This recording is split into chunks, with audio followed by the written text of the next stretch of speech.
Let's go back a few days and talk about the Colbert Show. Not all the show, or not most of the talking points that people have been talking about, you know, the healthcare and all that other stuff that he was pushing on the show, or even his own like political broadcasting on that show.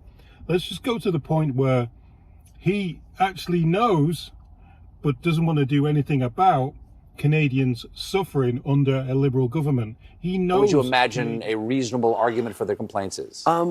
Well, that it's a really tough time in Canada right now. People are hurting. People are having trouble paying for groceries, paying for rent, filling up the tank. Groceries, rent, filling up the tank. Filling up the tank, that's how we get to work. We use our cars to get to work. We don't all fly to work or have an entourage of cars that are constantly fueled. No, we drive to work, to make money, to buy groceries, to get rent.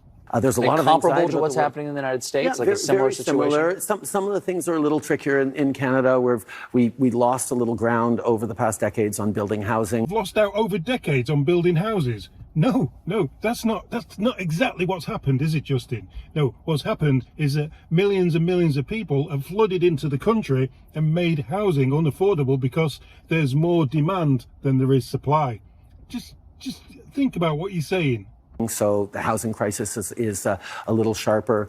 Our economic outlook is slightly more positive than the United States right now on a macro level, but people don't feel it when they're buying for groceries. Oh my God, the more I watch this clip, the more I get annoyed. Canada on a macro level is doing really well, whatever you want to call really well, if we're billions of dollars in debt and we're paying billions of dollars in interest. But you never say anything about this in question time, do you? You never go into question time and say, hey, your question time answers at question time are, we're doing the best in the G7, Mr. Speaker. Yeah, you never, ever say what you just say now and say, yeah, Canadians cannot afford to buy groceries. Sorry, let's carry on. So there's a lot of frustration, and that's one of the reasons why, even though our economy is by sort of macro metrics doing very well, we're saying, okay, even if it's doing well macro, let's invest more in people. Let's move forward on $10 a day childcare right across the country. Let's move forward on dental care. Let's move forward on pharma care. So diabetes medication and prescription contraceptives will be free. These are the kinds of things that we're investing in so people can actually get a relief and have more money to pay for groceries or what have you. Okay, I'm going to translate that little snippet.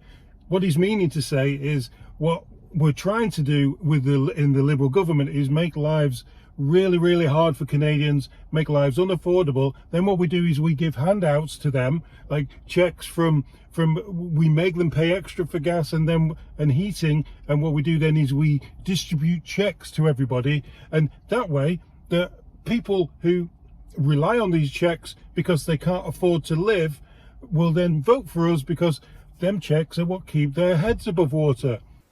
But people are frustrated, and you know, the idea that maybe they want an election now is something that my opponents are trying to bank on, because you know, people are taking a lot out on me for understandable reasons. I've been here and I've been steering us through all these things, and people are sometimes looking at change.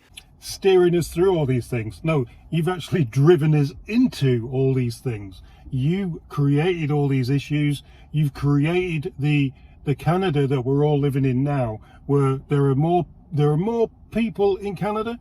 Immigration is huge. It was huge, and now you're thinking of doing something about it. But it's already blown up out of proportion, made housing, rent, and everything unaffordable.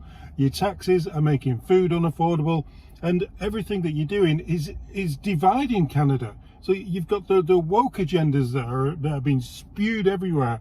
Everything that this Canadian government wants to do, there's always a little tag at the end, and more inclusive. We're inclusive anyway. That flag is the most inclusive flag in the whole world, or it was in 2015 when before everything changed. Before that flag, that Canadian flag, is the most inclusive flag ever. Now we've got segregation, whatever that word is. It's a mess. Canada's a mess at the moment. Canada is a mess. And yes, we do want change. We want change. We want a Canada that we can all get behind and be proud of being part of. Not this Canada that we're living in now. We don't want this Canada that we're living in now. It needs changing and tweaking and pushing in the right direction. Stop going far left on everything. Anyway, till next time.